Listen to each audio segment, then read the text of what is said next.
The Costus root also symbolizes protection. It's associated with protection in various cultures. For example, in Tibet, the root is believed to protect against evil spirits and negative energy, and the root is often used in protective amulets and charms. It also symbolizes spiritual growth.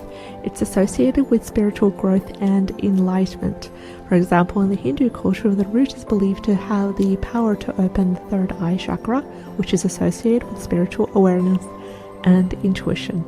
It also symbolizes resilience and strength.